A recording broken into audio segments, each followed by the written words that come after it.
Hi viewers, welcome to our channel. ప్రస్తుతం మనతో పాటు దాము బాలాజీ గారు సీనియర్ జర్నలిస్ట్ ఉన్నారు. వారితో ఒకసారి మాట్లాడదాం. సార్ నమస్కారం. సార్ నమస్తే. సార్ కిరణ్ అబ్బవరం హీరోగా దిల్రుబా అనే సినిమా వచ్చింది, వాళ్ళు రిలీజ్ అయింది. మరి ఆ సినిమాతో మంచి హిట్ మీద అయితే ఉన్నాడు కిరణ్ అబ్బవరం. మరి ఈ సినిమా పైన కూడా ఆ ఎఫెక్ట్ పడి మంచి ఎక్స్పెక్టేషన్స్ అయితే వచ్చాయి సినిమా మీద. మరి ఎక్స్పెక్టేషన్ సినిమా రీచ్ అయిందా? మరొక హిట్ కిరణ్ అబ్బవరం ఖాతాలో పడిందా? మరి మీ రివ్యూ ఏంటి సార్ ఈ సినిమా పైన? కిరణ్ అబ్బవరం ఒక డిఫరెంట్ యాక్టరు, డిఫరెంట్ సినిమాల్ని అంటే సబ్జెక్ట్స్ని ఎన్నుకోవడం కూడా అబ్బాయిని ముందు నుంచి మనం చూస్తున్నాం. కూడా ఒక డిఫరెంట్ సబ్జెక్ట్ అది. సో అలాంటి హీరో తర్వాత చేస్తున్న ఈ దిల్రుబా సినిమా మీద విపరీతంగా అంచనాలు ఉన్నాయి. ట్రైలర్ కూడా ఆకట్టుకునే విధంగా ఉంది, ఫుల్లీ ఎమోషనల్గా ఉంది ట్రైలర్. సో దీని నుంచి ఈరోజు హోలీ సందర్భంగా రిలీజ్ అయింది. ఈ సినిమా ఎలా ఉందనేది చూద్దాం. ముందుగా దీంట్లో కాస్టింగ్కి వస్తే కిరణ్ అబ్బవరం హీరోగా, Ruksar Dhillon and Cathy Davidson and Janu Jai, Satya, Aadukalam Naren తమిళ యాక్టర్లు. సో వీళ్ళు చేశారు. ఇక టెక్నికల్ విషయానికి వస్తే దీంట్లో ప్రొడ్యూసర్లు 3-4 ఉన్నారు. సిద్ధార్థ అండ్ జోజో జోసు, రవి, తర్వాత విశ్వకరుణ్ అనే అతను డైరెక్షన్ చేశాడు. శ్యామ్ సిఎస్ తమిళ మ్యూజిక్ డైరెక్టర్ మ్యూజిక్ చేశాడు. తర్వాత డేనియల్ విశ్వాస్, అతను ఒక మంచి కెమెరామెన్, తను దీనికి కెమెరా వర్క్ చేశాడు. ఇక కథగా విషయానికి వస్తే సిద్ధార్థ్ అనే అబ్బాయి, తన పేరు హీరో పేరు సిద్ధార్థ్. దీంట్లో మ్యాగీ అనే అమ్మాయి కృతి డేవిసన్ చేసింది. వీళ్ళిద్దరూ చిన్నప్పటి నుంచి ఫ్రెండ్సు, లవర్సు.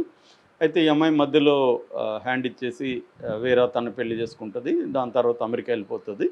సో ఇతను ఫస్ట్ ఈ అమ్మాయి లవ్ ఫెయిల్యూర్తో ఈ అబ్బాయి బాధపడుతుంటాడు. దీని నుంచి బయటపడడం కోసం బెంగళూరుకి వెళ్ళి అక్కడ ఎంఐటీలో కాలేజీలో చేరుతాడు. అయితే చేరకముందే అతను ఒక పబ్బులో ఒక అమ్మాయిని ఒక రౌడీ నుంచి రక్షిస్తాడు.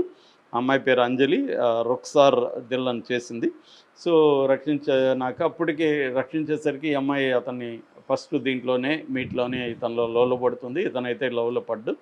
దాని తర్వాత కాలేజీలోకి వచ్చినాక ఈ అమ్మాయి ఇతని కాలేజీ, ఇతని క్లాస్మేట్, ఇతని డెస్క్ మేట్ అని తెలుస్తుంది.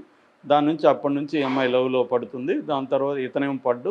ఫైనల్గా అమ్మాయి చివరికి ఎక్స్ట్రీమ్కి వెళ్ళి ఒక వేసిగా రోడ్లో నిలబడ్డానికి కూడా ఇతని కోసం అమ్మాయి సిద్ధమవుతుంది. ఆ టైంలో ఇతను కూడా పడిపోతారు లవ్లో. అలాగే వీళ్ళిద్దరి మధ్య లవ్ అనేది మొదలయ్యి గట్టిగా బంధం బిగిసిపోయినప్పుడు ఈ రౌడీ కూడా ఇదే కాలేజీలో ఉన్నాడు. సో వాడు వీళ్ళిద్దరిని విడదీయాలని డిసైడ్ అవుతాడు. దాంతో వీళ్ళిద్దరు విడిపోతారు. ఫైనల్గా విడిపోయినాక ఈ అమ్మాయి అమెరికాలో ఉన్న వీళ్ళ ఎక్స్ గర్ల్ ఫ్రెండ్ వచ్చి వీళ్ళిద్దరిని కలపడానికి ట్రై చేస్తుంది. సో వీళ్ళిద్దరు కలిసారా లేదా అనేది మెయిన్ పాయింట్. అట్లాగే ఎందుకు విడిపోయారు, అంజలిలో ఉండే ప్రాబ్లమ్స్ ఏంటి, అట్లాగే ఈ అబ్బాయికి థ్యాంక్స్ చెప్పాలన్నా సారీ చెప్పాలన్నా కోపం అనమాట. ముఖ్యంగా సారీ చెప్పాలంటే చాలా ఇది. సారీ అండ్ థ్యాంక్స్ అనేవి మోస్ట్ అబ్యూజ్డ్ వర్డ్స్ అని అబ్బాయి ఫీల్ అవుతాడు. సో దానివల్లనే విడిపోవడానికి అది కూడా ఒక కారణం. ఇతనికి ఉండే ఆ స్ట్రాంగ్, అంటే ఇంత మొండిగా ఉంటాడు ఈ విషయాల్లో. ఎందుకు మొండిగా ఉంటాడు, దీనికి సంబంధించి ఫ్లాష్ బ్యాక్ ఏంటి, ఇవన్నీ మనం ఈ సినిమాలో చూడాలి. సో ఇది బేసిక్గా కథ. ఫైనల్గా వీళ్ళిద్దరూ ఏకమయ్యారా లేదా అనేది మనం చూడాల్సిన ఇది. అంటే ఇది కమర్షియల్, అవుట్ అండ్ అవుట్ కమర్షియల్గా చేశారు.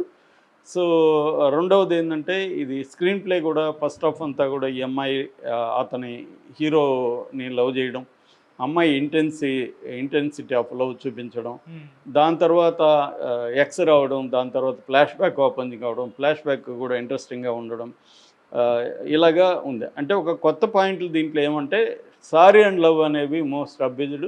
దాని పట్ల నేను సారీ చెప్పను, థ్యాంక్స్ చెప్పను, తప్పు చేసినాక సారీ చెప్పడం నాకు కరెక్ట్ కాదు.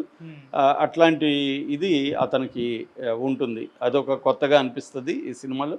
అట్లాగే ఒక పెళ్ళైపోయి ప్రెగ్నెంట్గా ఉన్న ఒక ఎక్స్ గర్ల్ ఫ్రెండ్ వచ్చి తన X boy friend present girl ఫ్రెండ్ని కలపడానికి ట్రై చేయడం కూడా కొత్తగా అనిపిస్తుంది పాయింట్. సో ఈ సినిమాలో కొత్త పాయింట్లు అంటే ఈ రెండుగా మనం చెప్పుకోవచ్చు.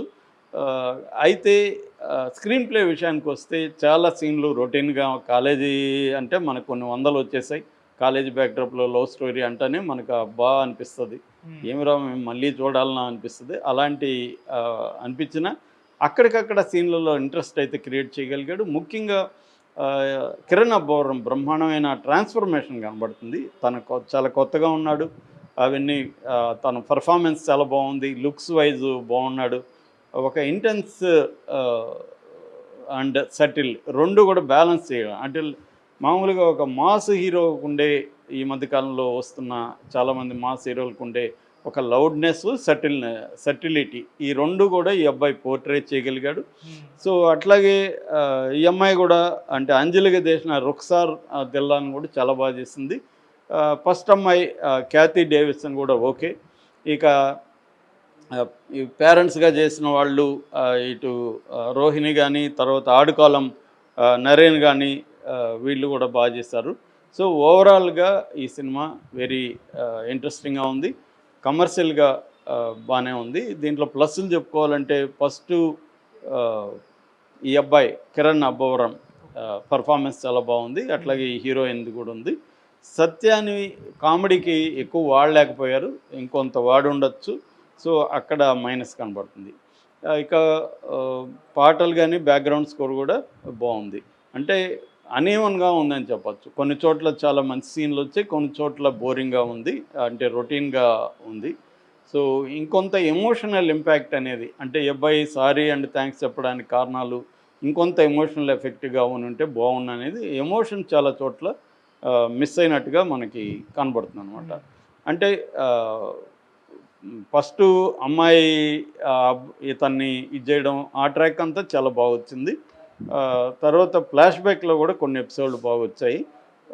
తర్వాత ఈ అబ్బాయికి ఉండే ఈ మేనరిజం ఏదైతే ఉంది పాయింట్, అది ఇంకా ఎఫెక్టివ్గా చెప్పుండొచ్చు. ఎమోషనల్గా ఇంకొంత స్ట్రాంగ్ ఎమోషనల్గా ఉంటే ఇంకా బాగుండేదనే ఫీలింగ్ అయితే వస్తుంది. ఓవరాల్గా అనీవన్గా ఉంది. ఇతను కమర్షియల్ ఇంతకుముందు ఏమో డిఫరెంట్ సబ్జెక్ట్స్ చేశాడు, కమర్షియల్ పక్కన పెట్టి ఈసారి కమర్షియల్ హీరోగా చేద్దామని అనుకున్నట్టుగా ఉంది. Action episode interval fight scene అయితే చాలా మెగా, అంటే ఒక పెద్ద హీరోలకి చేసిన రేంజ్లో అయితే ఉంది ఆ ఫైట్ సీన్స్. యాక్షన్ కొరియోగ్రఫీ చాలా బాగుంది.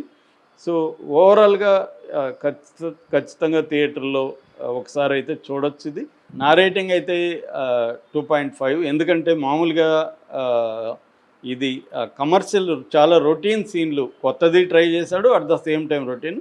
అయితే దీంట్లో ఇంకొక విషయం నేను మిస్ అయింది ఏమంటే డైలాగ్స్ చాలా బాగున్నాయి. అంటే ఒక పూరి జగన్నాథ్, త్రివిక్రమ్ శ్రీనివాసు ఆ స్టైల్లో డైలాగ్స్ అయితే చాలా చోట్ల పేలినాయి అనమాట. ముఖ్యంగా ఈ అబ్బాయి చెప్పే డైలాగ్స్ చాలా బాగున్నాయి. ముఖ్యంగా ఎమోషనల్గా కానీ తన స్ట్రాంగ్ క్యారెక్టర్ని ఎక్స్ప్రెస్ చేసే డైలాగ్స్ కన్విన్సింగ్గా ఉన్నాయి, తర్వాత ఇంట్రెస్టింగ్గా కూడా ఉన్నాయన్నమాట. అంటే మనకి ఈ సినిమాలో హైలైట్లలో ఒకటి డైలాగ్ చెప్పుకోవచ్చు. సో అట్లాగే బ్యాక్గ్రౌండ్ స్కోర్ చాలా చోట్ల బ్యాక్గ్రౌండ్ స్కోరే సీన్ని